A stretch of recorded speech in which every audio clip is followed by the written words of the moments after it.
Hey everyone, happy Halloween. We've got a brand new Terraria State of the game. It's only a small one, but as always, let's jump into it. Starting off then, Relogic Row, Terraria. Live Fruit has got what adventurers crave. The team has been making some amazing progress on the list we mentioned in September's State of the Game. There is still quite a bit to get done and test and fix, etc., but we remain committed to never cutting any corners. Ultimately, updates will take the time they need to be done right. That mantra of "it's ready when it's ready" has served us, the game, and the community right for 13 years and counting after all. As for what that means for timings and whatnot, we cannot really say just yet. That said, we will be sure to keep everyone informed here in the State of the Game as well as elsewhere when the time is right. Quick note, I do cover Terraria news very quickly, so if you do want to stay up to date with a potential release date in the future, if you haven't already, click that subscribe button. Speaking of your support, we're thrilled to reveal that Terraria has finally eclipsed the 60 million unit milestone,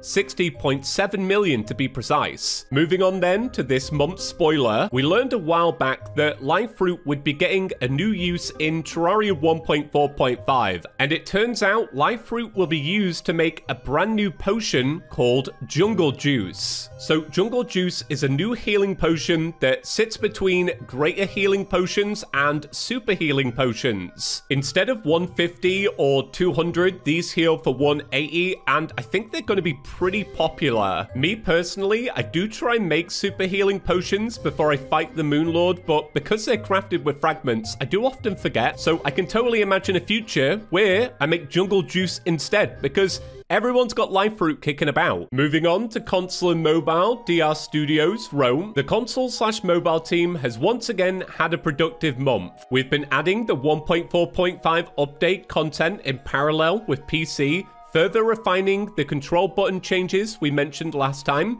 and we put out a recent technical build on mobile that helps bring the back end up to speed with first-party platforms, enabling future updates to go more smoothly. We stand ready to help make the next update as amazing as possible. We cannot wait for everyone to experience what it has to offer. And alongside this, we got a different spoiler of Jungle Juice, just once again confirming it does heal for 180. Now, if you didn't know, last month was the Terraria Forum's 10th anniversary, and to celebrate this, they held a competition to see who could design the best Terraria in-game painting. Here are the winners of that contest. All of these are really cool. Now, I'm not sure if they're actually adding these to Terraria, but the winner does get to name an in-game town pet, which is pretty cool. That's about it for October's State of the Game. As always, I have a few extras, so let's take a look at those. First off, somebody tweeted red and said, "Can you make it so the blood tier and the solar tablet can immediately disable their respective events, or make a separate item to immediately disable said events?" With red responding, "It would be kind of cool if using the event items at a demon altar cancelled the event or something." Next up, somebody tweeted red and said, "I was wondering if there will be a photosensitive mode added to Terraria at some point in the future." With red responding, "Is this still a problem? We designed the game with that in mind." The person responded, "My fiance has epilepsy and a lot of magic weapons and the Empress of Light tend to set it off, especially at night or in caves." With red responding, "Got you fam, we will address this." Over on the Terraria subreddit, somebody posted the oil pot, a rough concept for a new type of trap.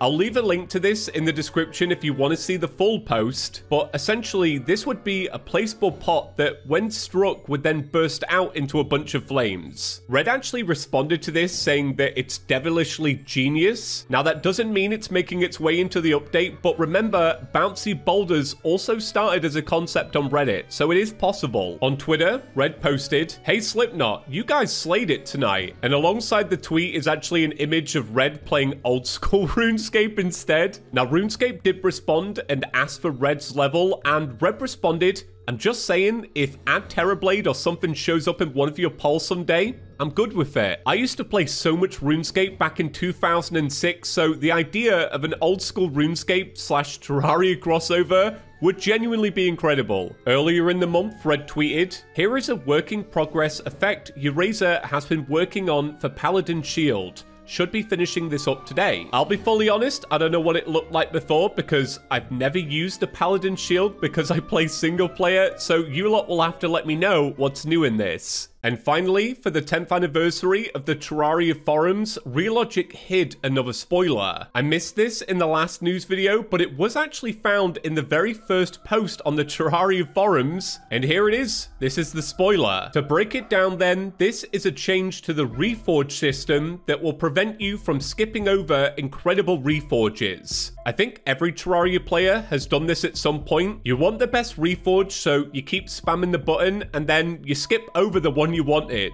Well, as shown in this spoiler, once you do get that best reforge, a little animation will play, the text has changed, and with this, it's a lot easier to realize you've got the best reforge so that you don't skip past it. As per recent tradition, there's a brand new shirt on Terraria.shop. This one is Moonlord Glow in the Dark, and just like the figurine actually, it will go from normal looking to very bright in the dark, which is cool. But as always, if you want to save 15% on this shirt or any item on Terraria.shop, if you enter code Chippy at checkout, it takes a little bit of money off, you know, it makes delivery cheaper. It's also an affiliate code, so by using it, you directly support the channel. Well, that does it for today's video. Thank you all so much for watching, and I'll see you in the next one.